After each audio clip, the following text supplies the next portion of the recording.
thought Christmas we'd get time. on. Yeah, woo, Christmas time. It's coming. And we thought, well, fuck, here we are, like debunking every single thing that's ever been like programmed in us. And of course, the biggest celebration of everyone's year, basically, definitely in the Western world and spread across the whole realm, is this thing called Christmas. So we thought we'd have a bit of a deep dive on what Christmas actually looked at through the Tartarian lens. And it's a really interesting one, Campbell, isn't it? Because now, as soon as you look at it for 5 minutes, you get involved with psychedelics, Satan, demons, evil entities, child-eating monsters, and this coherent timeline that is up against everything we know in Tartaria as being incorrect. So where do we even start? Where did you start your search on Christmas and Tartaria? There's so many. I mean, the obvious starting point is Saint Nicholas. That's what we're given. He was a saint, and he walked around in Santa clothes with a Santa hat on, and that's where the whole red and white came from. Or so they say. And he's also supposedly the one who started giving out gifts to the poor. But when you look into Christmas, you find that, I mean, first, it's very multi-layered. It's definitely an amalgamation of a lot of things, but it's definitely not what we're taught it is. It's definitely not what Disney tell us it is. And the other thing is, it's not as old as we think it is. It's actually a pretty recent sort of invention, shall we say, or introduction. And we sort of have this concept that it's got a lineage back to Jesus, right, to the birth, and it's been no. That's not the truth. So so I mean, Saint Nicholas, and then when you get into Saint Nicholas, you pretty quickly you're reading about magic mushrooms and about Krampus, the child-eating demon, and it's like maybe Christmas is not what we thought it is. And we know they do this with everything, right? Especially rituals, though. So they get us to all put in our energy, and we think we're putting it into something good, but in the end, the idols and everything, the symbols we're putting the energy into are all not what we think they are. Yeah, and isn't it interesting with Christmas, because you're right, like it does form this timeline that really like is very similar to all the other timelines we're given throughout history to give us a sense of history, basically. And when you look at Christmas, it's a fundamental programming of our time. The Great Reset basically launched with Christmas. Now, we're going to do a bit of an interest live on the spot search through the World Trade Fairs, because obviously we know that the majority of content that the world was going to adopt, whether it be food or technology or fashion or whatever, came through those World Trade Fairs sort of in the late 1800s. And I'd be very interested to see what comes up when we look at those plus Christmas, because if we understand we've undergone a great reset, which has been basically a mind reset, and within that, whatever got reintroduced was absolutely by design. And when we look at Christmas, every single element of Christmas rituals is so symbolic. The wreaths, the mistletoe, the Yule log, the Christmas trees, the colors, the flying creatures. Like I even saw something in regards to the flying reindeer that originally that came from snakes, flying snakes with wings. So like we can basically go through everything. Yeah. So we will actually bring a timeline to all of this. We've got some things, but like one of the very first things that struck me, which I've not heard before, Campbell, was the fact that the Christmas tree is a symbolic representation of the Tower of Babel. And that's very, very interesting to me, because obviously we know the history with the Tower of Babel goes like right through. And isn't it interesting, Campbell, for the Tartarian truthers out there, that we've got this thing where we like glorify and decorate this Christmas tree and everyone brings them into their homes. And we now know that the Nephilim were the giant trees, or we think that the Nephilim were the giant trees, and that our realm got reset with the fall of those giant trees when they were cut down. So it's very interesting that they have brought in the Christmas tree as a symbol for this ritualistic event every year. Yeah, the fall of Babel. evil. And of course, that's kind of the tradition, isn't it? People go out and they cut down a tree. Yep. They don't grow a tree for it, and they go on there. Yep. They cut one down. Mm-hmm. So yeah, interesting. There's so many, and again, this is what we find is just that it's like they've grabbed a bit of, every sort of tradition they could find and whacked them all into one. So there's bits of everything in Christmas.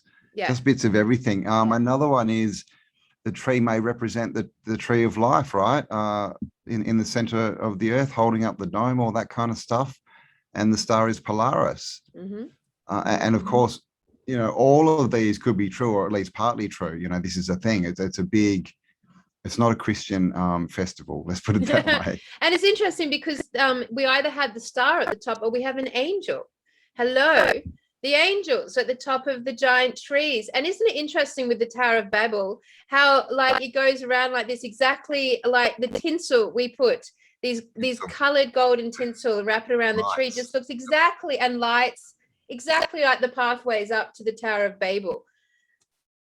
I find that fascinating. After Christmas, we've got to take it down. Mm-hmm. It's got to fall. So, oh my God. So we're literally reenacting. We're reenacting every single year the Great Reset, the cutting down of the trees, the fallen angels, the like celebrating the cutting down of the tree, and then the like tearing it all down every year and then recreating it every year forward. Like we are in a ritual event with Christmas, everyone. Oh my God, it gets a bit trippy when you get into it. This FYI, we don't mean to destroy or ruin your family Christmas right now. We acknowledge that this is one of the biggest deceptions and illusions and programs known to our realm, and that is the case. But it doesn't take away from the fact that families and friends have taken this ritual celebration in innocence and come together in the spirit of love and generosity and family time. So like just to separate those two elements, because of course organic consciousness is going to take the best out of a shitty situation, right? But we're here to talk about the programming, so buckle in. Exactly. Yeah. And this is the thing, it started off as that, right? It started off as just, family gatherings and having a meal together and spending time. And so all the stuff we're going to talk about is all the crap they've put on top to distract us from what we're actually supposed to be doing, which is just connecting and spending time with each other. Exactly. So I thought we might just dive in. I've got a few clips lined up that I thought I'll just play and we can talk about. And the very first one was about sort of where this concept of Saint Nick came from. And then I've got one grueling one about the elves and Grampus, which is pretty freaky. I mean, I always, I watched last year with our 9-year-old, I watched Polar Express, which is an animation. And it's got, of course, the biggest, awfulest known pedo in the world, Tom Hanks, but as the voiceover. But like, it was really trippy. Like I seriously saw it through the eyes of disclosure, and it was just like this big, scary like character, Santa Claus, Claus being at the end, and then all these little red minions like rounding up all the children, and like it just, and the colors and the hive mind mentality of the elves, and this is all in service to this sort of entity that puts all its attention on kids every year. It kind of creeped me out, like yeah, it is. It's like a lot of things, I mean, it's like with every single Disney movie ever made. You can watch them, in innocence, and they seem quite nice, but then when you actually know what they're saying in the symbolism, they're really not nice. Yeah. And this is what we find. It's all hidden. It's all they're going for our subconscious, and of course the connection with kids, can't be denied. Yeah. And the North Pole, which is another, I guess, shout to the Christmas tree being, the tree of life, the great tree in the center. Or is there, something else? Is it telling us something else? Because, because we grew up in Australia, and it can be confusing when you're a child in Australia because we don't have snow. And when it's Christmas, it's like hot and everyone's at the beach. Yeah. But even in Australia, every single Christmas card, look at our hats, right? Snow. This is everything's about snow. which is weird. I mean, it's just crazy. And snow Especially in domes. Australia. So the only dome gimmick that we have is a snow dome. Yeah, Mm-hmm. exactly right. And isn't it interesting, Campbell? So there's all these. Sorry, go on. Yeah. I was just going to say all these ties, interesting connections. Absolutely. I used to love snow domes. They were my freaking thing, man. I thought I didn't like. Now I understand. I was just obsessed with the dome concept, but like, yeah, I love those touristy snow domes. Anyway, it's really interesting because one really good point that's been made a few times now in several things I've watched is that when our parents basically program us to this Christmas concept, a few things happens as children. First of all, as we'll see in some of the clips I've got, toddlers, infants are terrified of Santa Claus. Like they're always pretty freaking freaked out by Santa Claus, lots of crying. It takes a couple of years for the parents to program and indoctrinate them that Santa represents prosperity or the idea that you're going to get gifts and it's a positive thing, positive by nature. But then what happens? Like, this like mythical, so the parents work all year really, really freaking hard to provide these prosperous gifts for their children and then get no credit. So the parents are stripped from any like, this is not a gift I have worked all hard to give to my child and I love my child. It's like the parent gets taken out of the equation. It gets handed back to the state, to this Santa Claus or Satan Claus. And then the kids grow up with this magical idea of the North Pole is full of magic and joy and Christmas. And then they figure out that Santa Claus isn't real. And so then they have their first significant, for many children, their first significant moment of falling out of trust with their parents, that you lied to us. This is very significant to me and you have lied to us. Therefore, when you tell me about God, I won't even believe you. So we put in this association. If Santa, the biggest mythical God creature for a child, is like a lie, then we have inevitably severed our trust relationship without even realizing to the creator, number one. And number two, like from that point on, once we decide North Pole isn't real and Santa's not real, we never look at the North Pole again. We take our adult consciousness away from the North Pole. That's for kids. So it's a pretty clever programming tool. Very multi-layered, isn't it? Yeah. But I mean, it's a good point about the whole Santa and taking kids down and giving them to strange old men and expecting them to be happy about it. And then when they cry, going, don't cry. You have no idea who that person is. And the other thing is babies are hardwired to recognize faces. Yeah. Right. So you take them 1 year to Santa, then the next year, to them, you're thinking, they're looking at the outfit. They're not. They know it's someone completely different. Yeah. So you're just confusing the crap out of the poor baby. Yeah. It's just a weird thing, and the same thing as the Easter Bunny and the Tooth Fairy. Why do we do this? Why do we lie to our children and then not tell them the actual truth? Yeah. I mean, it's crazy. It just shows you how invert. And this is a question we all sort of go through at some point is, what is all this crap? Why? And I guess the thing is we need to all hit that point and go, well, I'm not going to take it forward. Yeah, my parents went through it. They didn't know. I'm going to start doing something different. Let's make it more about time and or going and spending time, having a holiday every year or whatever. Yeah. Be the one to break that habit. I mean, Campbell, all this stuff, it can't be part of the new earth. No, absolutely not. This is all gimmicky, ritualistic delusion and rubbish. So the other interesting thing is that, the way that we've just on the topic of skewering the trust issue between Santa and the creator. So like, you probably never thought about this, but like, think about how the creator or God, this mythical westernized God version has been represented. It's very similar to Santa. This very tall, big, old fatherly figure quite often with a big white beard and white hair and, this like this archetype of that wise old man protector is how we've pitched God and how we've pitched Santa. And they both mirror each other, except one's dressed in red, one's dressed in white. And we've got this notion that they basically are entwined in the same sort of ritual. Like Christmas to the Yeah, Christians is a God ritual, although many now are seeing through that and are like rejecting it strongly. But you know, we celebrate Christmas because it's meant to be the birth of Jesus, of Christ.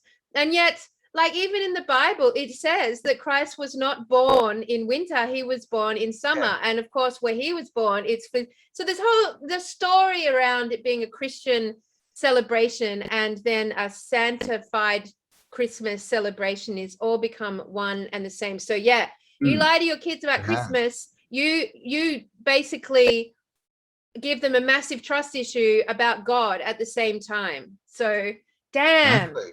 Damn. What do they friend. both do, right? What does God and Santa both do? They're both based on judgment and fear, right? They both judge you, right? Santa, you know, he judges the good kids and the bad kids. He's going to find out who's naughty and nice. Yep. And so that also puts the kids in fear. Oh, have I been good enough? It's exactly the same as religion. God. Oh, have I been good enough? Oh, have I, you know, it's exactly right. That's a great comparison. They're so, it's the same thing. And then we get, you know, a good question is, who is this God then? Yes. I mean, and plus they all live in their mythical realms. So the mythical heaven, the realms up high, and the mythical North Pole, the white realms beyond. Like both have this mythical quality, both entwine in the notion of doing miracles, going around the whole world with present down all the chimneys, versus like the miracles of you know, the God that we've been sold.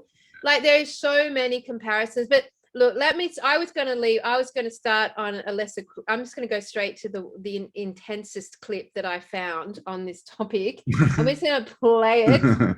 It goes for a few minutes, but let's just check it out and see what we have here. So I'm going to screen share and let's do some deep diving.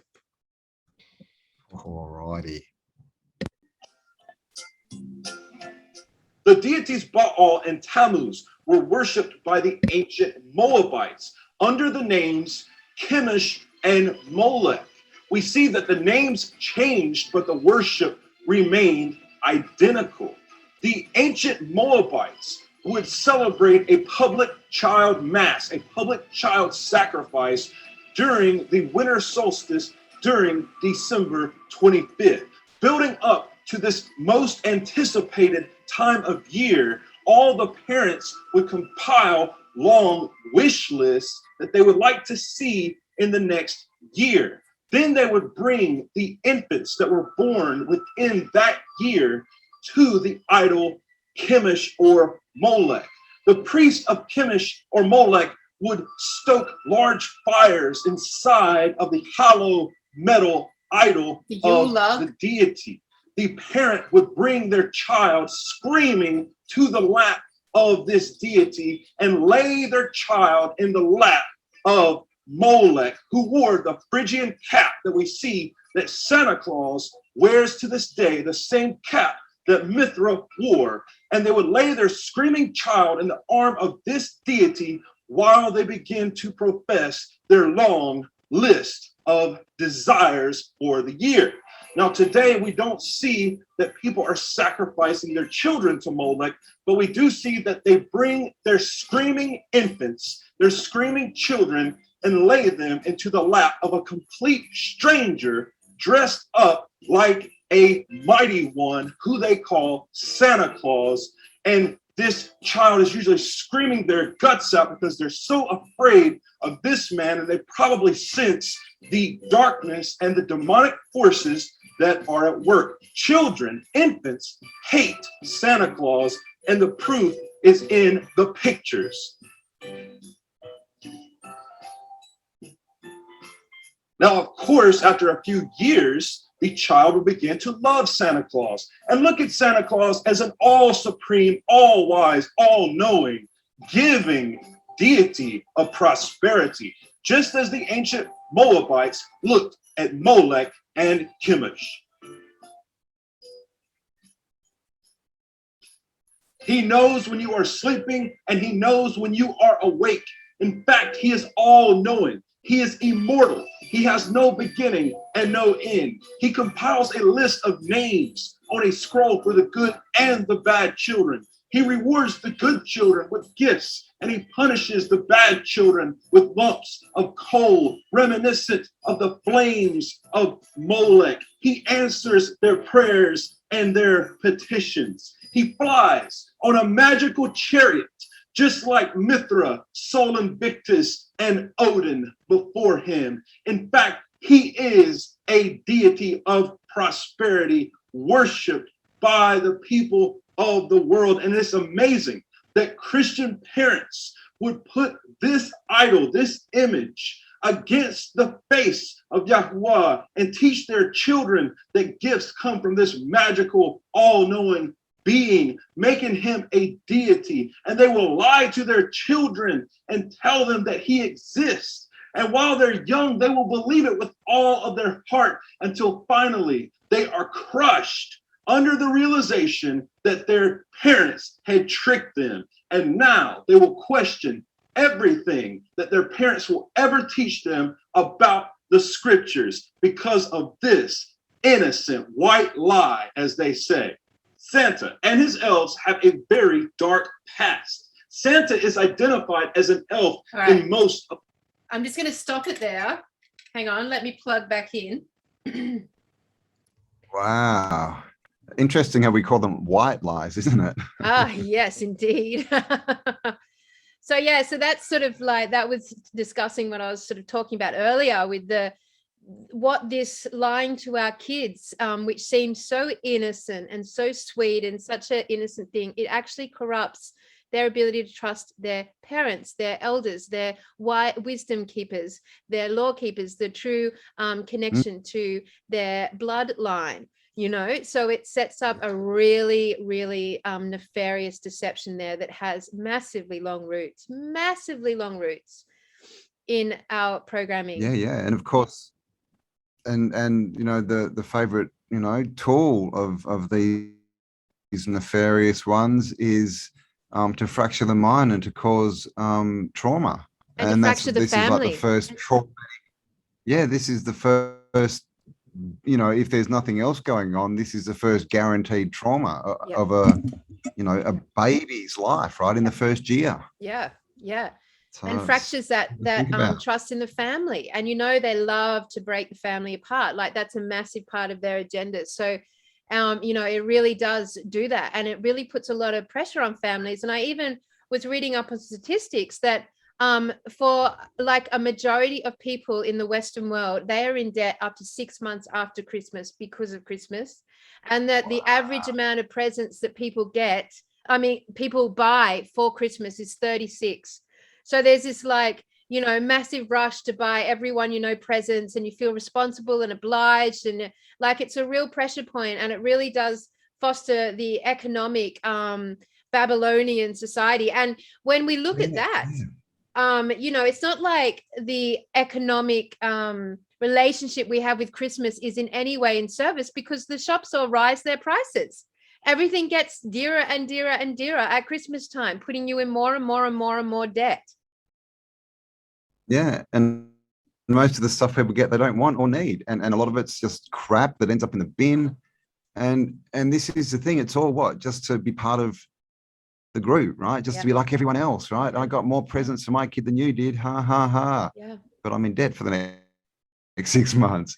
It's just stupid, right? So again, that's more worship to the system. Get in debt, right? The money system, worship the money system, worship Babylon, worship their gods, the whole child thing, sacrifice. Oh, how is that? And this is the thing. How is that's how's shocking. Moloch holding? I mean, if you didn't get that, it's pretty gross. But basically, it's a metal statue that they heat up with fire, so it's burning hot, and they go and place their children on it. So that they can get what they want for the next year. Yeah. Right. Yeah. It's just like, and this is what they do. Like our rituals were all about time and energy and you know, this kind of thing, and ceremony and altered consciousness, which we'll get into, which, you know, is dancing and song and also substances. But of course, every one of our rituals they've changed into blood sacrifice. Ah, Every single one of them. All blood sacrifice. And when we look at the Yuletime log, this is significant idea that there's always a fire burning, that you always go and find the largest log and you bring it in, and then we decorate this tree, and there's the fire is a big part of Christmas. Not here, well, we feel fire because we're in Australia, but in Europe, gosh, fire is very significant to the process of Christmas. So that notion of Moloch, being the babies being sacrificed by the parents for prosperity for the year, you can see how that was just just a slight twist in the script and the programming, and to the point where it was very normalized to sacrifice a baby in order to protect the rest of the family for the year to come. You can see how that's been, and it was such just a slight twist of the script in the programming that now we shadow that, we mirror that. So this idea of presenting our children to these old men in these costumes, sitting on this throne, screaming and crying children, and it's like we take them up to sacrifice them in a shadowed version of this grim past. So yeah, I mean, it's a pretty strong, obvious connection once you see it, It is, and like that video said, it's got nothing to do with Christianity really, and what they're saying it is. So why are supposed Christians, what are they doing to propagating the story of Santa? Yeah, absolutely. Instead of the actual story. Yeah. And it's all just become about consumerism again, praying to the god of consumerism and money and debt and all this kind of stuff. But Santa coming down the chimney as well, right? That represents the fire as well. And the fall down. The Yule logs and the fall down. Coming down the tower. Down the tower. Yeah, down the tower. Nice. And then the word Yule, actually, that comes from the Frisians and from Friar from the Orinda book. And again, that's something that was good. It's been inverted. It was all about, the eternal flame and stuff. And it's been turned into, bloody log for Krampus. Yeah. Sacrificial flame. The Who's sacrificial Krampus? flame. Yeah. Well, let's get into Krampus. So, this really did take an interesting twist as I started to look at the elves and this the cutesiness, and stripped all that off, and it starts to get pretty dark. So I'll do the same thing. I'll share my screen and we will have a look now at the elves and Krampus. All right. And just on a side note, Saint Nicholas, we started with Saint Nicholas. Saint Nick, another name for the devil is Old Nick. So there you go. And hello, Santa, Satan, Saturn, Saturnanius. Yeah. I mean, come on, this is when we go back and look at buildings, Campbell, and they're like, yeah, they ran a competition and it all got done in 1 year. I like this parroted information. It's the same with this Santa, Satan, Saturn. They barely even try to hide it, because if they hide it too much, it doesn't work. Their black magic doesn't work. So basically all we're doing right now is stripping the finest the finest little cover of a story tale of Christmas, and it's all there laying out for you. It's it's not hidden very hard at all. All right, I'll unplug. All right. Tell me if it works. The Celts believe that the elves were Santa, all right, and his elves have a very dark past. Santa is identified as an elf in most of the world.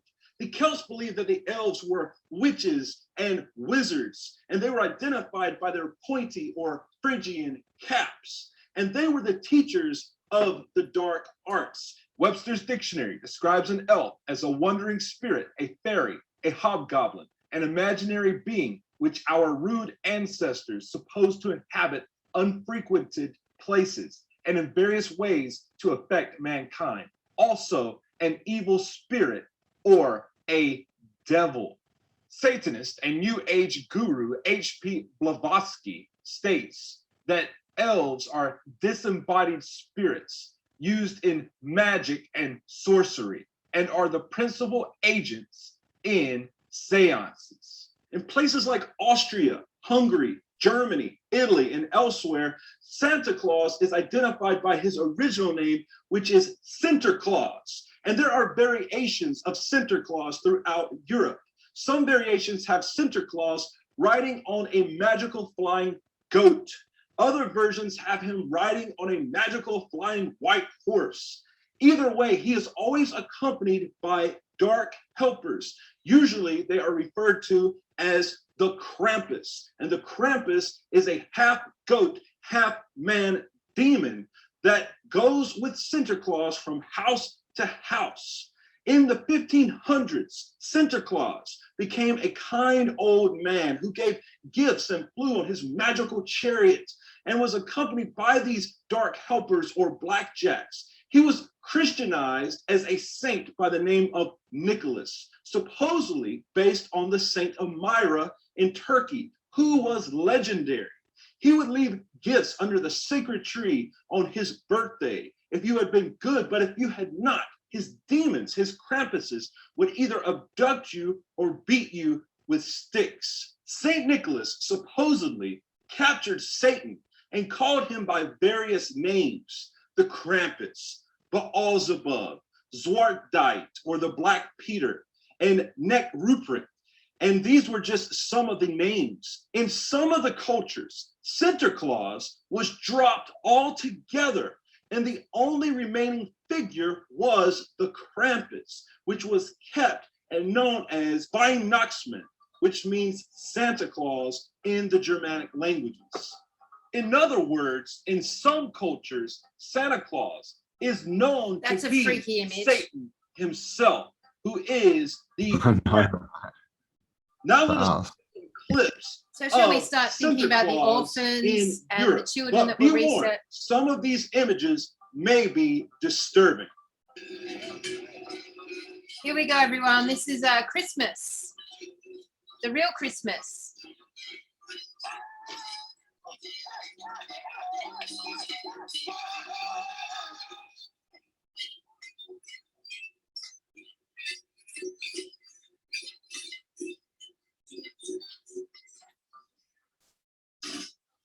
That looks a bit more like what we're talking about. How much of it's the Pope.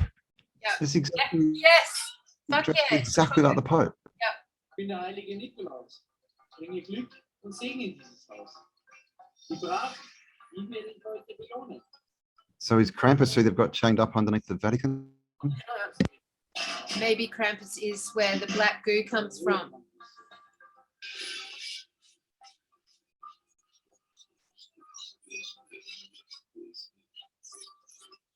And of course, Krampus is all about eating the bad children. It's all about taking your children and eating them. Gosh, doesn't that sound familiar of the last 18 months of disclosure? Mm-hmm. Mm-hmm.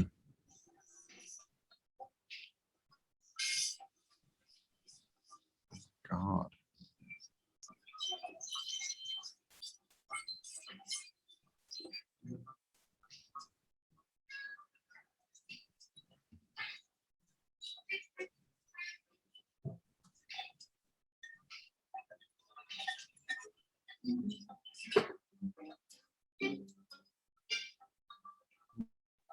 Like, so this is how some people celebrate Christmas. And get right in the face of the kids to scare them. How nice.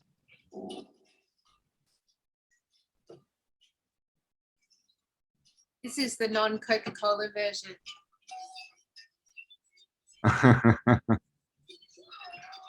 And that's another one, right? Coca-Cola, Yeah. Red and white.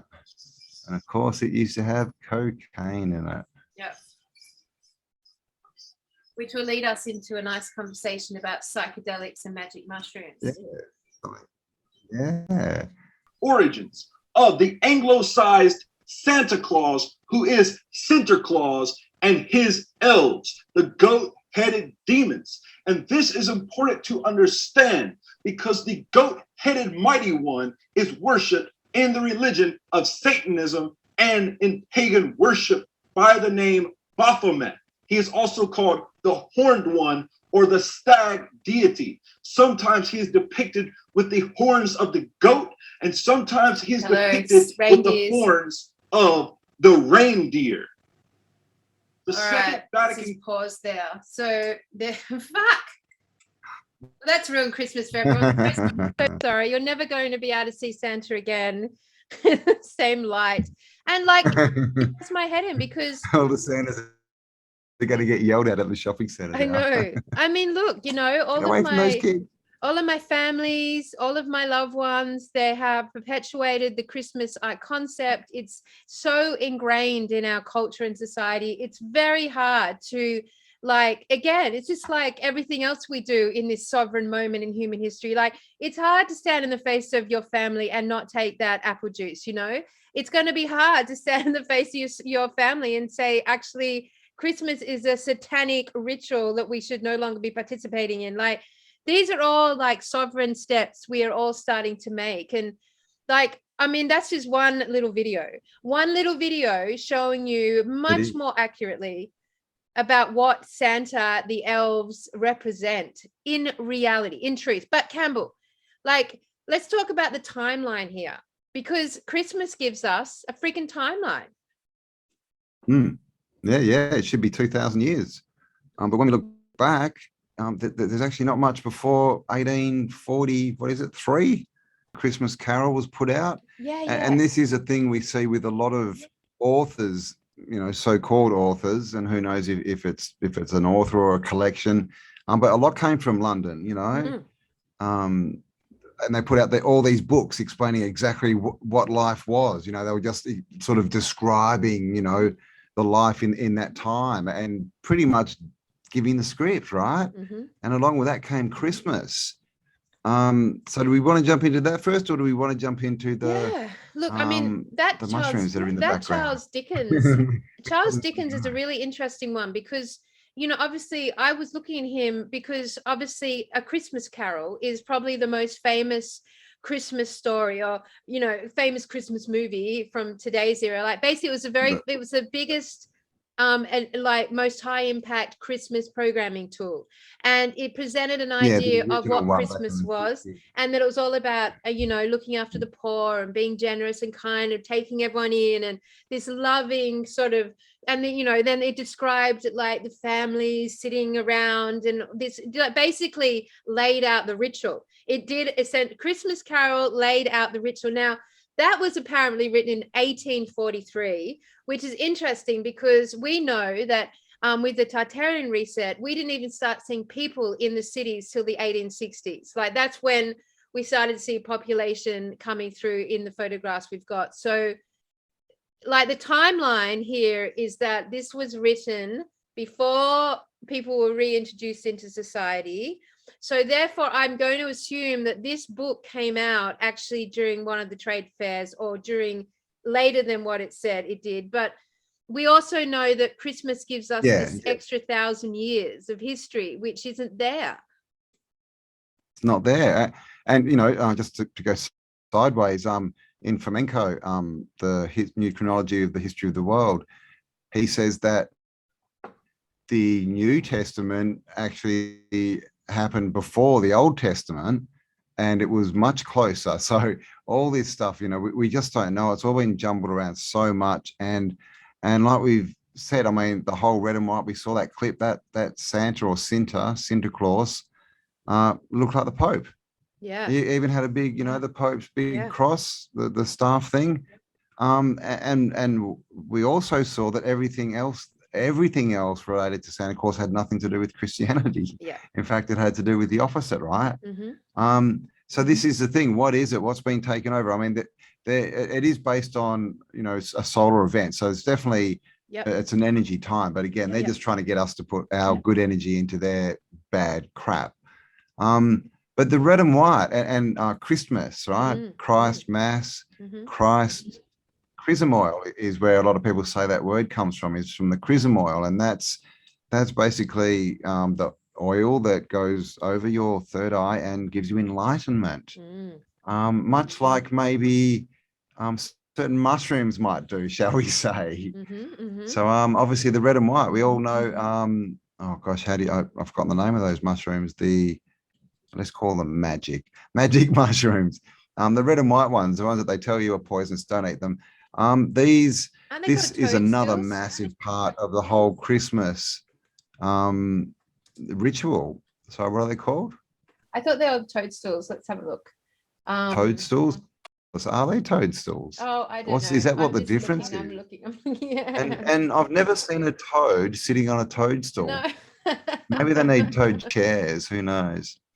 So yeah, I mean, like, okay, so this is another layer. So this came out. The first time I came across this idea of Christmas being basically a shamanic cult of the mushroom was in a documentary that came out. Gosh, I mean, I must have watched it 15 years ago now, and I loved it. It was, I can't even remember the name of it, but it was all about the magic mushroom, which is where we get the red and white from, and that, you know, people would get snowed in and then they'd go and deliver these magic mushrooms, and it was all like this like shamanic roots. It had shamanic roots, and that when they eventually consumed the magic mushroom, which only came out during this period, this Christmas period, people could like have shamanic adventures flying or connecting with you know, the creator, I guess.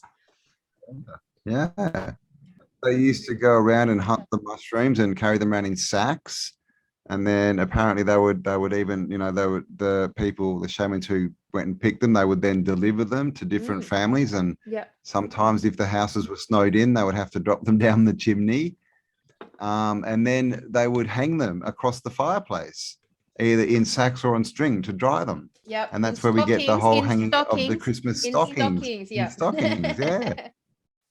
I'm just and so this is the whole thing. And there's even a book that's out, and it's called "Was Jesus a Mushroom?" And for the based on the same thing. Is this all actually, you know, is the glory of God and enlightenment, is that actually found inside a mushroom? And look, what we're saying, you know, look, if I actually Googled, I'm just going to bring it up, Christmas and mushrooms, and this is where, like, you can just so see, let me screen share, how predominant the mushroom has been in the ornaments and the things that we like connect to Christmas. The elves are always carrying mushrooms. The cards always have mushrooms on. You buy baubles, and I think the baubles are an evolved version of the mushroom that we put on the tree. And like all of this old school sort of Christmas paraphernalia all had representations of the mushroom in it. Like it's everywhere. It represents Christmas all around the world. And of course it's associated with, you know, so many things: fairies, dwarves, as we can see in these pictures, Smurfs, you know, all these, you know, mythical creatures, right? The kind of creatures that, I don't know, you might see if you're on mushrooms. Exactly. Say. And like even, sorry, go on. I was going to say that they apparently grow around the base of pine trees. That's right. Which is another link back to the pine tree. Christmas. And deer, reindeer eat them. They enjoy a bit of mushroom as well. And then of course they what do they do when they have mushrooms? They get high and fly, right? Yeah, exactly. And look here at the picture of the mushroom. And also, and Santa. They look so similar. You can see how they've designed Santa's outfit based on the mushroom. Like you can see it. There's a red top, there's a white rim, there's a white puffy bit, which we've both got on ours, the white beard. Yeah, you know, we've only got one. It's so only got similar. one ball, but you can see that would have been, that's representing all the little dots all over it. It just is. It's even just looking at his coat, how he has that one big stripe down the middle. That's the stork. He's got his beard. Oh wow, look at the beard. Yeah, okay. Represents that bit underneath it. Yeah. Wow. That's so, I mean, that? You can't argue with the relationship that's being formed here with Symbology, the Santa out. Yeah. So of course, then we get sort of sorry, go on. I was going to say the reindeers.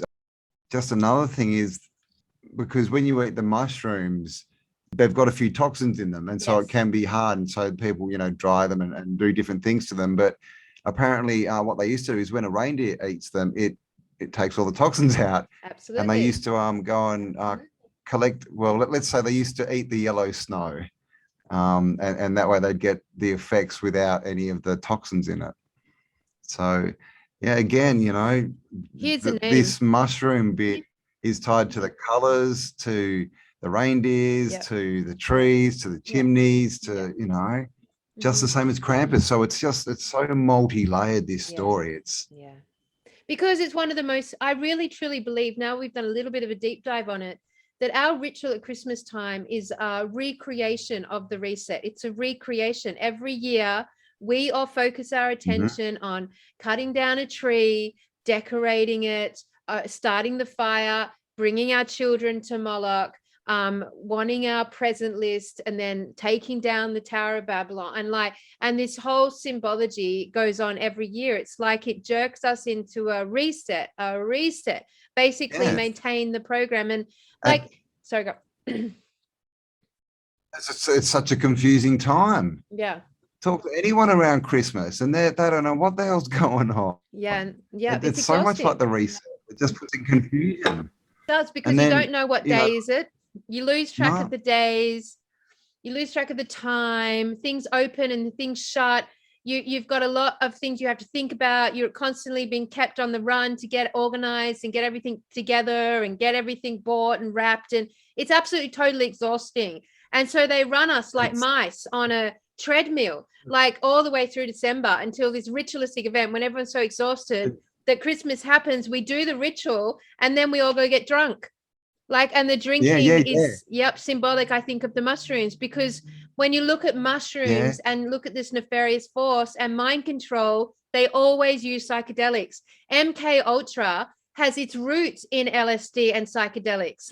The mind control that we have all participated in has had its roots in drugs. It does. For sure. And that's I'll get drunk. And then I always used to wonder, why Christmas and New Year's were so close together. It used to always confuse me. Everything else seems to be spaced out equally, but then suddenly we get this. And of course, my mother's birthday is on the 29th. So for me, it was like boom, boom, boom. But this is the thing. And of course, what is New Year's, right? But January, and of course, Paul, from what the flock would tell us, that's the month of Janus, right? The gates, the doorway. So that they put us through this ritual of the reset, confuse us all, get us drunk before we know what's happening. We're going through the gateway of Janos into their newly created year, so we can repeat the cycle. Yes, exactly. And we all participate in it. All of our energy is focused on it. Whether you like it or not, your energy is focused on it. All the media, all the shops, all your friends and family, all the kids, it's to the point where you all get time off work, you all get time out of school, everything shuts down so you can participate and focus in on this massive ritual programmed event. It's massive. There's nothing like it. This is it. This is the massive one. To the point where, it's supposed to be a Christian ritual, but it's not. Every religion pretty much now does something to do with religion, with Christmas, Every one of them. And look at that picture there in front of you, Campbell. Doesn't it look if you look at Santa going down the chimney, look at that, going down the chimney.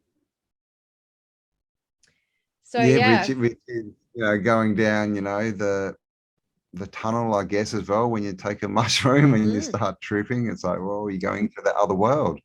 And of course, children so heavily represented.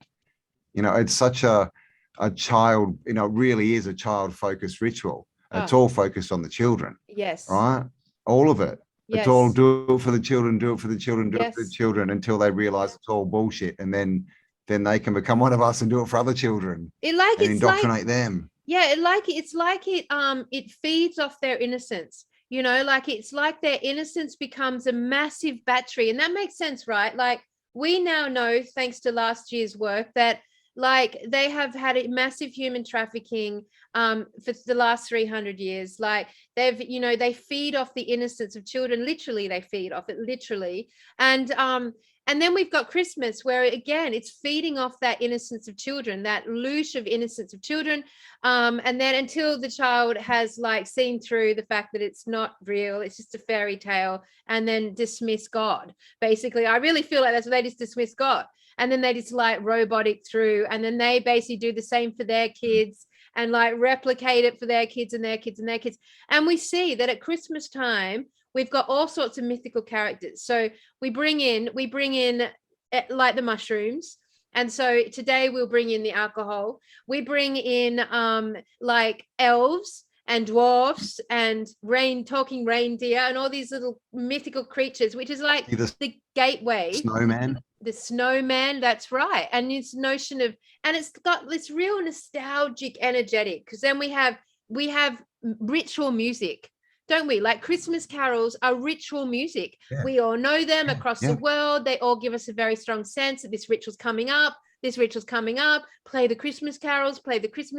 Like, you know, we might as well be like, I mean, we could be doing any ritual right now. It's just like programmed friggin' sound waves, programmed frequency bombarding us. Yep. And, you know, like that clip showed us, we don't like it when we're babies. We know it's wrong. And I've always felt it too. That's why I'm not a big Christmas person, because to me, it's always felt off. The energy's off. And this is why, because it's not what it's supposed to be. Yep. So yeah, we go and we traumatize the kids, you know, chuck them on these old men's laps, you know, representing, you know, just disgraceful rituals, traumatize them. And then when they find out it's all crap and all lies, they get traumatized again, which is kind of part of the programming, right? Because then it like puts this fracture in your mind where you don't want to go back. We bury it, you know, we don't want to, you know, really go and visit the mum and dad were lying to us all our lives. And so we bury it. And so when it comes our time to do it for our children, we don't go back and think about it. We don't want to go there. We just continue the ritual. We just continue. We'll just do what was done to us without thinking about it, because the truth might be it's too painful to go back and think about that, because that's a base of trauma. Yeah, I mean, and you think about it in the classroom, right? You've got like, you know, kids who are like totally believe in Christmas, and then kids that like have like been told it's not real. And then the ones that believe in Christmas, suddenly what is their first emotion with that? They feel, when they realize that they've been lied to, they feel shame. They feel that first energetic of shame, and they want to hide it, like, oh my God, I was so fooled. I can't admit to believing in this. I've got to keep it inside myself. And therefore starts their like trauma process through like deception being, like the truth on deception being kept inward and not shared and not presented. Like, and like, keep my mouth shut. I don't want anyone to know I ever thought in that. That's crazy. Of course, it's not real. Keep my mouth shut. And then there you go. Yet another tool. And it's all about time when you're sort of, you know, 10 and you're sort of trying to, you know, become a teenager and you don't want to be a kid anymore. So you don't want to admit that you were like a stupid kid. But the problem is there's no year. It's not like, okay, now you're 10, now we'll tell you. And so what happens in school is everyone with older brothers and sisters who are a bit mean, they go and tell them when they're 5 or something. There's no Santa. And so then they go to school and you have this situation where half the kids believe it, half don't. And it's just not good. It's all for nothing. All for nothing. All for nothing. But to praise their evil God. Absolutely.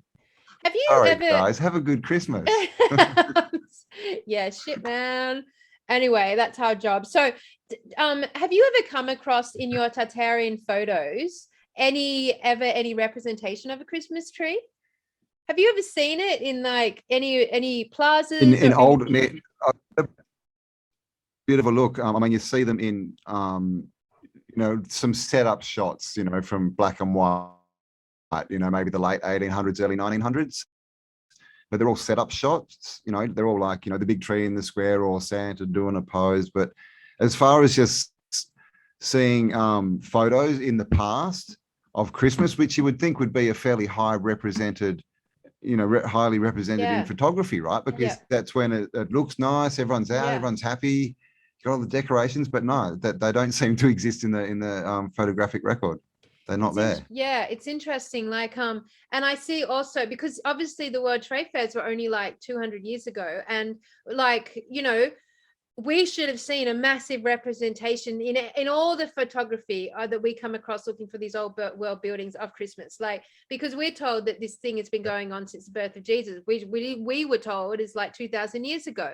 So it should have been represented very strongly, but you never see it at all. And anyone out in the audience who wants to do some deep diving on the World Trade Fairs, I'd be very interested to see what you come across if you actually specifically go and look for Christmas, because all I could find was reference to the World Trade Fairs introducing the concept of a department store and this idea of gift giving. And like, it didn't specifically say Christmas, but the idea of, you know, the idea of buying things, and then here's the things that you're going to have to buy and purchase and all that stuff. But like, if we look at you know, again with Charles Dickens, like, he also wrote Oliver Twist.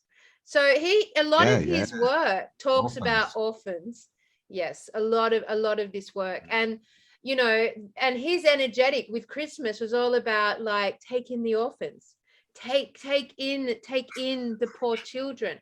You know, it's all about, he really did introduce the idea of, it's all about the poor children. It's all about the children, like this time, it's all about the children. He really did introduce that. And Campbell, did you know, this is really interesting, that the concept, so like when I was looking back through history and Christmas and the history around it, it came up with, you know, when we look through Tartarian medieval art, we get those grotesque imageries and artwork where people are really debaucherous and drunk, and there's sex everywhere, and, you know, genetically modified beasts and animals and humans, and it's very perverse and very sexual and very, like, you know, debaucherous. Well, apparently, like, Christmas through history was also a time period, I'd say before the Great Reset, if Christmas was even a thing, which I don't think it was, but whatever it was called Saturnalia as a festivation. It was basically a festival of Saturn. But it was known. They treated it to ancient Greece. It was known to be deeply debaucherous. Like, there was this one period where anyone could rise up, get very, very drunk, consume whatever was going, the drugs of mushrooms, and would rise up and go and storm the wealthy noble class and demand that they basically give them the best of everything they have. And apparently this went on and on and on over the years, which reminded me of the movie The Purge, which I have never seen because it's ghastly, but the idea. Yeah. I've heard of it. Yeah, it's exactly the same thing. Yeah, it was one day a year. Yeah. Basically, do what you want. The next day, it's all forgotten. Yes, didn't happen. So basically, the Christmas celebration was this is what it represented, right? Until they reset it and made it, Charles Dickenized it. That's another one, right? Getting off your tree. Getting off your tree, absolutely.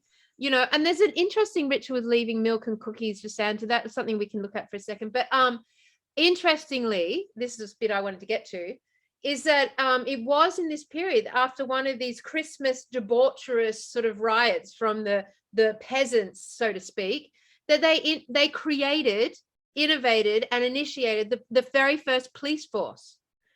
And so this very first police force came about as a response to the riot, the Christmas debauchery, and then from there, people just going off their nuts. Yeah, and it's so which is kind of very Westworld as well.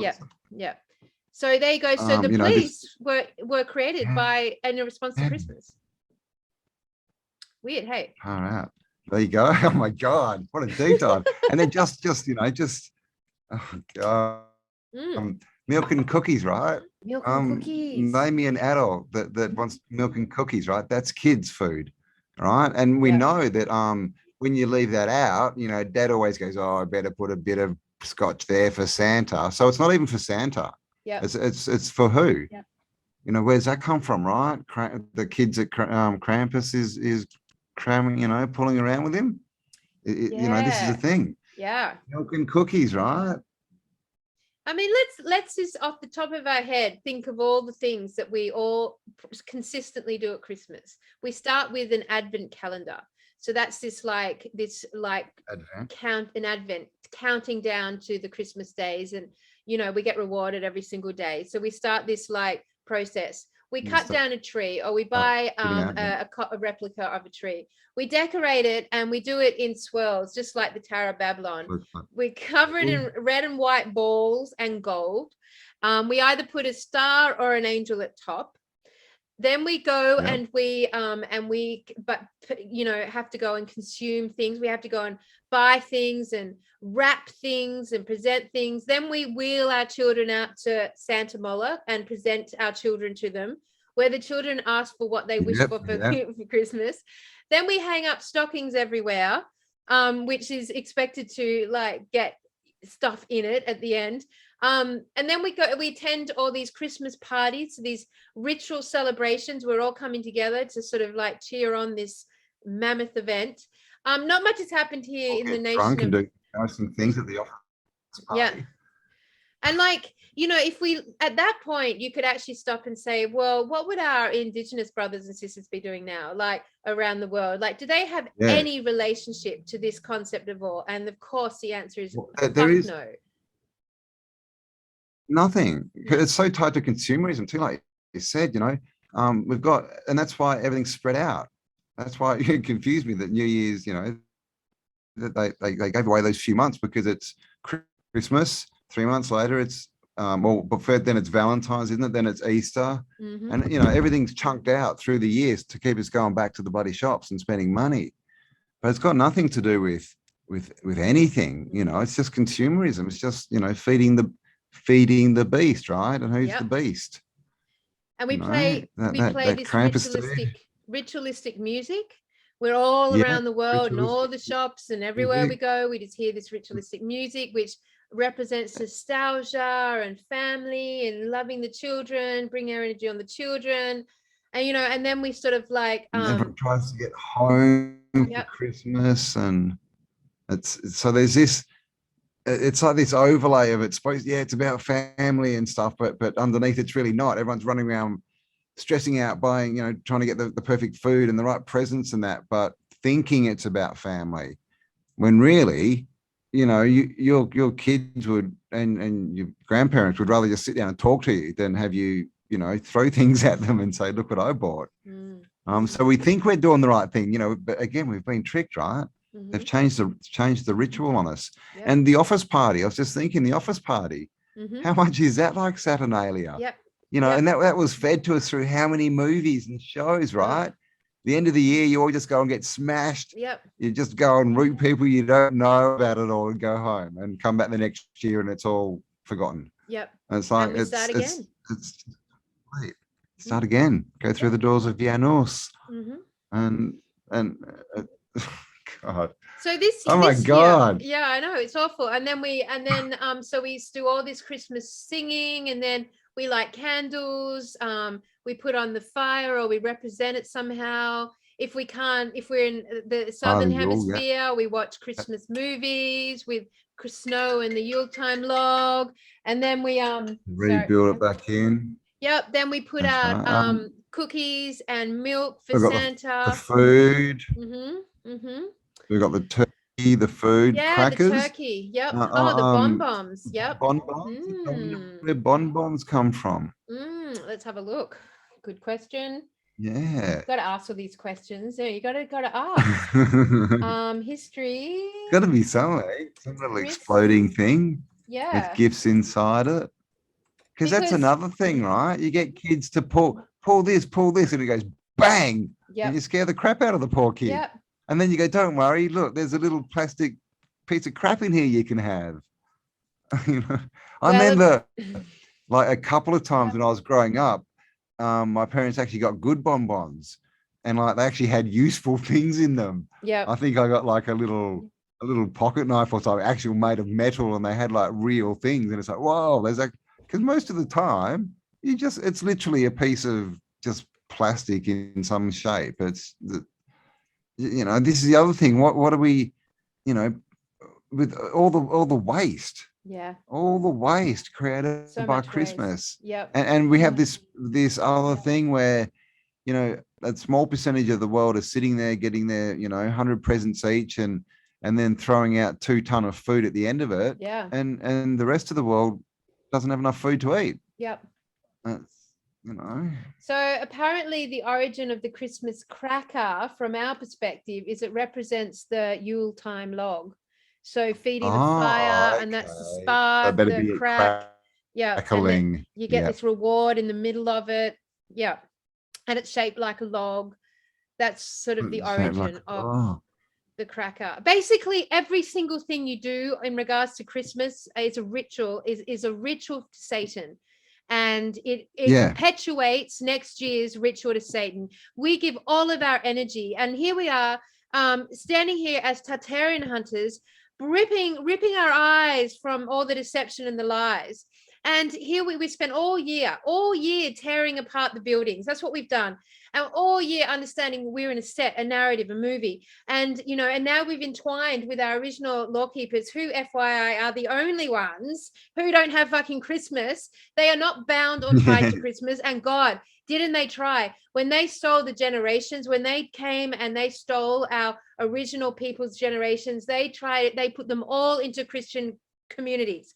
They tried so hard to Christianize them and to bring these ideas of the Christian pagan rituals to them, the false ones. And yeah, I mean, like, it didn't work, did it? They definitely do not in any way, shape or form celebrate in any way. I have never seen an Indigenous representation of Christmas ever once. Nah, never. Yeah. No, they're not interested. Got nothing to do with them. Just like, you know, and it's actually got nothing to do with us either. Yeah. Yeah. We just got indoctrinated, and they didn't. You know, their ancestors or their oh gosh, what do they call, like, grandparents or relatives didn't buy the lie. They refused, where ours did, and that's the difference.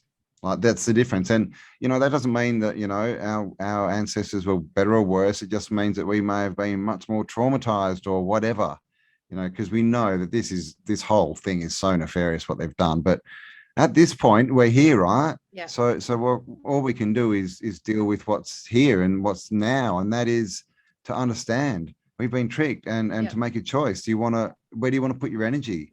Into, you know, the law of the sea and Krampus and all this, you know, child, you know, focused, you know, trauma-based crap, or do you want to stand in power and build something new and be done with this? Tell your kids the truth. Tell them. And we're not saying, you know, that Christmas is bad. Just make it about, make your rule. The rituals are. It is all very bad. The love you feel. You can reject it out. Yeah, you can reject it all and say, for us, you know, this day, maybe not call it Christmas, who knows?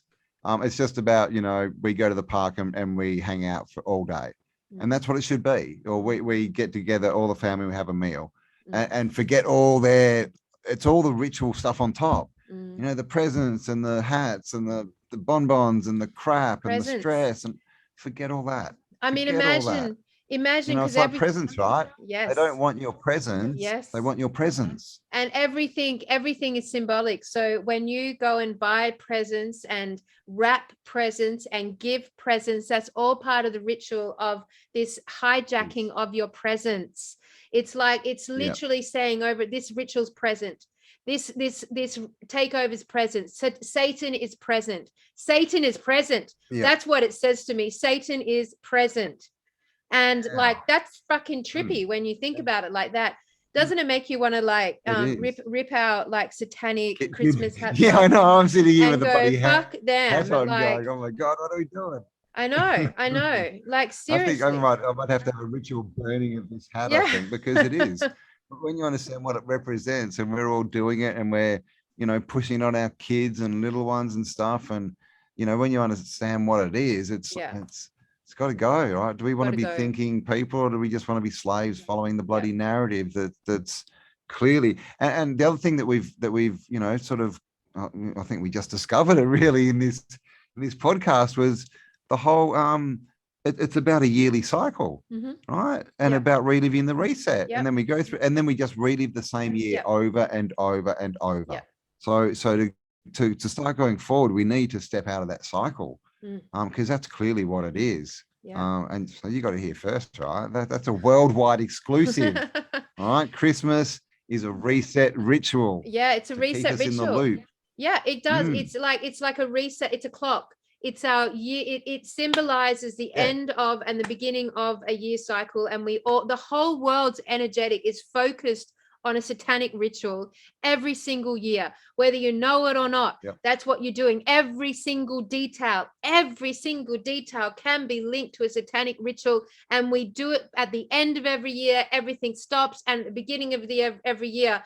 Like, it's actually awful when we think about it like this. And from the Tartaria perspective, holy shit! Like, so one is going to have to assume then that come Christmas next year, like it's going to be totally different. If this ascension process is taking place and the sovereigns are rising and we've got 12 more months, I would truly believe that this may be, imagine if this is the last Christmas in the realm as it currently stands. I mean, if the whole deception is falling, if all of the deception is falling, and people understand the length and the massive magnitude of the satanic culture that we live in, as soon as that's all realized, Christmas will fall like a motherfucker.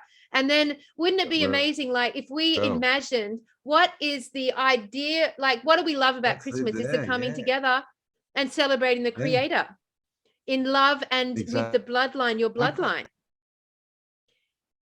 So it's like a new Christmas. Like our quest. Yeah, it's like our quest that we were talking about, that's now going to be mid-year, you know, that's what it is, a coming together to celebrate it and have ceremony. You know, ceremony without, maybe that's a better word, without the ritual, you know, because ritual is something that you kind of just do over and over and over again, just for no, you know, just I don't know why. But ceremony is just about energy and coming together. And another thing to point out, just want to mention is, you know, all this consumerism and giving money. You know, what do you do when you go to church and they pass the plate around, right? Like, you give your money, your wealth, that's something that you've earned, because you're saying, I'm giving my power, my energy to you, because that's your God, right? The Christian God. So at Christmas, what are you doing? Who are you worshiping when you're handing over your dollars, right? The system and Krampus exactly the and same. Satan claws. Exactly right. That's what we're saying about giving your $20 to the elders right now. It's all about intention. So right now, we, you know, like, how much money are in comparison, if you're giving 20 as an act of solidarity to our elders, like, how much money are you spending on Satan Christmas? Like, seriously, thousands of dollars of your intention every year goes to the maintaining and fueling and feeding and focusing on and supporting the intention of a great satanic reset every single year. I mean, we're so indoctrinated, we pass it on to our children and think, oh my God, poor dears, they're going to miss out if we tell them that they're going to miss out if we don't. We're going to be that weird hippie family that doesn't celebrate Christmas, you know? Like, there are some, there are some cultures that don't celebrate Christmas very deliberately, and they're looked upon, they're frowned upon. The poor kids are like, I think there's some Christian ones as well. Some Christian denominations. So, Campbell. But yeah, this is the thing. Some people saw it. Some people didn't. Yes, Kelly. Yeah, Campbell. So, like, from a New Earth perspective, like, if we strip away all this satanic ritualized bullshit, which is, like, very serious, guys. It's very serious, like, being engaged with this. You know, we're at the point where we're seeing it fully now. Like, this is my first year, honestly, of truly looking at Christmas this way and really seeing it truly from the perspective of what we've learned about this year through Tartaria. Like, if we were to imagine a new earth version of what we've come, you know, like, take away the idea of Christmas, but it's the end of the year into a new year cycle. Like, what celebration is the new earth gonna, like, you know, instead of cutting trees down, imagine if it was about you know, planting trees, regeneration, doing, you know, spending, taking that time off work every year to spend 4 weeks with your family, regenerating your backyard, your homes, your community, like that unification, the act of giving and repairing and rebuilding, like dropping. Imagine, you know, I'd love to hear like new age carols, not Christmas carols, but new age sound in the right hertison, in the right frequency. You know, this like is the thing. Carols, I'm sure that they started as chants, as actual frequency, and then they chop it up into lyrics so that you lose any power in there, and you just sit there, you know, repeating words, which is what programming. You know, it's like absolutely, they got us at every turn, those dastardly people. And I haven't even. So that's all right. We're seeing through the spell. I haven't even looked at the words of Christmas carols. Have you even ever looked at like what we're actually No, I saying? did. I've always wondered, like, Carol. Yeah, who's Carol, and why does she sing so much? Why does she only come out at Christmas? I know, because we're literally repeating these lyrics over and over and over again. Like, just choose one for me, Cambell. What's the most well-known one? Deck the halls. Deck the halls. All right, let's have a look at the lyrics. Is it Lewis Carroll? Is it anything to do with Lewis Carroll? It's because they used to call it caroling, didn't they? Yes, caroling. Christmas caroling, like when you'd walk down the street.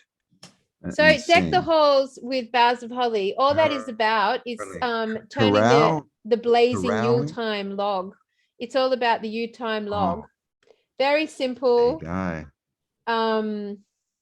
First Noel, the angel did say, was to certain poor shepherds in field as they lay, la la la la la, born in the king of, it's about wise men. There's a lot of those, the Jesus ones that they've clearly aren't 1,000 years or 2,000 years old. Yep. They've all been written in the last kind of 60 years and put out as, oh, it's all Christian. Yeah, I mean, look, it's so interesting. We won't do it now live, but there's so many interesting deep dives you could take. Just, I mean, you think about carols and take away the word carols and put the word chant or ritual chant or satanic ceremony, or, you know, like it's no different. Like we're all putting our energy into it. Whether we're mindful or mindless about it, it doesn't make any difference. Like our intention's there. Exactly. Yep. Oh, gosh. It's all about choice. Like everything's becoming about choice, you know, and it's up to us to make the choice, because if we don't, guess what happens? We find ourselves back here next year, repeating the cycle, passing it on, and then you know, complaining that we're in the same place again, you know. So how do we do it differently? This is so yeah, I think, you know, we should all start trying to live in that space. So one thing definitely that we can do this year is consume less. And of course, when we do that, some of that money can go to our original elders. The link is below. Please give. And we can, I mean, seriously, give your money to changing the world forever. You know, does your kid really need, or your friend or whoever your partner need that, and we're talking, do they need that 5th or 6th present that they have never asked for, or would that money maybe be better off, you know, put somewhere else? Do you really need that extra carton of beer? You know, and this is like New Year's. Do we need to look at this ritual too? Because every year, what do? We go through the gates of Janos and enter the new year off our faces, not knowing where we are, waking up with hangovers, going, oh my God, not another day. I mean, it's probably not the best way to enter a new year, right? So we've really got to, how do we get these empowering? So I think definitely, you know, connection, coming together with people.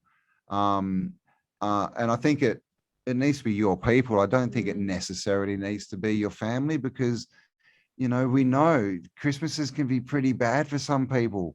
They think they have to be there and they go and they just fight, or they don't enjoy themselves. Look, if that's where you are, go and connect with your tribe, build because it's all about energy. I think it's all about building energy for the next year. And one thing I was going to say is, what did they used to do, you know, at Saturnalia, was it, to the bull statue, is that the parents would write down what they wanted, How about we write down what we can give Yep. for the next 12 months? Yeah. Come from a different perspective and make it all about energy and being prepared, making sure everyone's prepared instead of, grabbing, and that's a bit nefarious, right? Grabbing a poor orphan child and feeding them for one day. How about we just make sure that everyone's set up for the year? Yeah. If people need, their fences fixed, we all get in and fix the fence. If they need help sowing crops or doing whatever, that's what it should be about. And then we can all go into the new year happy, and we could have an amazing New Year's, ceremony, knowing that everything's taken care of. We've had our time, everything's good. Let's party, not get off our faces necessarily, but party, have a good time for a few days, and then let's go into the new year, and then that becomes the cycle. Yeah. Every year we're getting more prepared and we're making things better. Compared to just doing the same old crap and worshipping and making ourselves poor and putting ourselves in debt and all this kind of crap and the stress that goes along with it and getting fat from eating all the crap. And really, what do we get out of Christmas? Like, what do we actually get out of Christmas that's good for us? Like, it's good. Like a lot of us have kids around. And obviously the tree's already up, and this whole Christmas ritual has already begun. Rip it down now, set it on fire. Well, let's see what we can do with that. Like, the whole Christmas ritual has begun for all of us. And if you've got family and friends and children around, it's definitely begun. So being that it's already begun, and now that we have actually woken up to what Christmas really is, I would suggest that we actually come up with some ways in your lounge room, in your family group, that we can take back the ritual, so it's not going towards satanic purposes. And to me, there is some significant. So I think one of the best gifts that we could give everyone in our family right now is information on original law and sovereignty. Like, I don't know what that looks like yet, but actually I remember JCK put out a fantastic and I'm going to ask for it, and we'll put it in the links below. And it was basically a declaration of sovereignty, and it went on for 3 pages, and you could read this out, and it was fantastic. And we're going to put this link underneath this video, and I fully recommend you download this declaration of sovereignty and you put it in all the Christmas cards. And on Christmas Day, whether you stand alone or with whoever else, your friends or family who may or may not do it, but you say that declaration. Like, I think that's the strongest thing you could do to reverse the Christmas ritual, would be to declare your sovereignty over it. And that is to really understand and say to your creator, your God, that hears you mirrored back to itself, that you stand sovereign, that your intention and energy is aligned with truth, love, light, and the original creator, and that you step away from and do not give your or relinquish your power to this satanic ritual, that you call it out. I would say that is the strongest thing you can do this Christmas, is you call it out, and you do it on Christmas Day. Call this out, whether it's to yourself, whether it's in prayer, whether it's in meditation, whether it's to your family and friends. You get up there on the table and call it out. And like, I just think, like, how many you need a few drinks, have a few drinks. But we've got to take it back. And next year, we do. Next year, I don't think there'll be Christmas. Yeah. Another thing is, you could discuss, what are we going to do next year? Exactly. We definitely don't want to be cutting down trees. And this is how ridiculous it is, right? We get yelled at constantly about the, global warming and the nature, and we're so horrible, and we're deforesting the planet. And what do we do every year? We go and cut down as many trees as we can to appease their God. Millions of them. So let's not do that. I remember when I was like 14 or something, I was like, this sucks. And I went and bought, because in WA we've got a tree, and it's called the native Christmas tree, and it flowers at Christmas time. And I thought, awesome. When I went, and I paid like $50 for this thing, and I had to like wait 2 months for it to come in, and I got it, and it was like this big. And so it didn't quite work. But things like that, and I just thought, why doesn't everyone have one of those in their garden? And at Christmas time, you don't need to decorate it. It decorates itself. You go out and have lunch under it, because we're in Australia, and things like that. Change it. You know, what can you do that's different, that's more empowering? Or is it, like Kelly said, is it going out and planting a tree? You know, is it taking your kids out to see, you know, those that are struggling a bit more, and going with your children and giving these people useful things like food and things that will make their lives better, helping them, you know, little things like this. Because we're told it's all about making the world better, but clearly it's not. But maybe we can actually change it so it is about making the world better, and we can reverse that ritual. So every year, you know, we're in a cycle where we're just getting better and better, rather than. I mean, it's like little steps. And, you know, don't forget, like, if you refer back to the Ringing Cedars of Russia series, like, they were pine trees. They, you know, they're sacred trees. The fact that we're basically farming the pine tree for Christmas every single year, we're farming these sacred consciousness, and literally millions of them get cut down every single year. It's really like, if we could hear the frequency coming out of these very precious trees, the pine trees, like, pine anything is an elixir. Pine anything, it's so powerful for the human body consciousness. Turpentine comes from it, and of course pine needle tea is what, that's one of the big things that people are using to get rid of Mr. Jabberwocky. So it's an interesting tree to pick. So, I mean, look, basically, guys, I would say my advice would be, which is what I'll be doing, because next year I will be changing this whole paradigm for my whole family. And this will be the last time these sort of satanic elements come in for me. But like, starting this year, it's about starting those intentional small steps. 1, declare your sovereignty. On Christmas Day, you declare it. 2, you know, you reverse some of the rituals that are so obvious, you know, like forget putting elf on the shelf around the fam, which is a big one. Like, you know, like that whole consciousness, like, you know, the whole giving, as opposed to like, so give life, give trees, give nature, you know, like, instead of consuming, make things. And if all of that's too hard, write something down. And if all of that's too hard, like, could you stand there on Christmas Day and give everyone you know a 7-minute hug as your presence? Could you do that? Because that in itself would be the most profound, powerful action. No consumption going on there, apart from a heartfelt gift of your energy to another. Like, there's so many ways. And I think, you know, starting from this year, I think Christmas next year will be a very, very, very different. I can't imagine how different, but it's going to be a very different scenario. So I guess this is a good year to say farewell to Christmas, my friends. Yeah. We're going to need a new name, I think. We can't really, you know, I mean, we need some kind of ceremony to bring in the new year and farewell the old. But I don't think the massive Christ, because again, that's all based on magic mushrooms, really, as far as we can tell. So we probably don't, you know, even if you want to consume, you probably don't want to be promoting that to your kids. It's the most magic mushroom time of the year. So yeah. So the ritual. So this is the thing. Say goodbye and focus forward. What are we going to do? What's it going to become? Yeah, I mean, the Declaration of Sovereignty is probably the most powerful element to set the intention clear that you have seen through the program, and you're no longer ignorantly or innocently giving your will and your permission for this ritual event, that you are no longer participating. On the surface of Christmas, I think this will be the last year all of us actually see Christmas through the ritualistic eyes, to know that it is like the majority of Christmas is being ritualized by people who no longer believe in the story of Christmas, but are continuing with the rituals and the trees and the carols and all that stuff.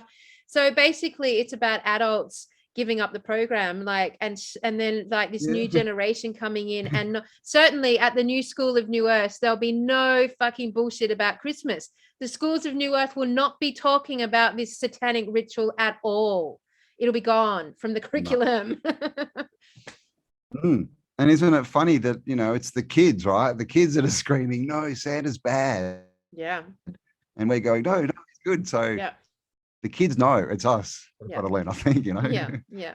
They're so smart, but it's even in the Bible, isn't it? Listen to the children. Listen to the children. All right, buddy. Well, So I there you think, go, guys. yeah. Wherever you are, we do wish you a merry end of year, Yuletide. Can we say that? Because Yule's a good word originally. But yeah, yeah, I guess just have a more conscious Christmas. Yeah, and that's true. That's a really good way of putting it. Very simple. Like, this Christmas, be conscious. This Christmas, be conscious and declare your sovereignty and your power over this ritualistic event. And know that we stand in alignment with the true creator and our elders and original law keepers as we move forward into this new earth paradigm. And 2022 is going to be the biggest year. The biggest year. Everything is going to change. Everything is going to change. Basically, this Christmas, say goodbye to the old world, my friends, because we're about to innovate the brand new earth. Exactly. We got Santa falling off the tower there, so wave goodbye to Babylon. Yep, Santa's And going. I think there's He's one last thing fallen. that we're going to need to do. He's fallen, and there's one last thing I think we're going to need to do, Kel, before we take our hats off. Get through, and that's probably get rid of these. Goodbye, Christmas. We're back. Exactly. All right, guys. We love you. Thanks for spending some time with us. Yeah.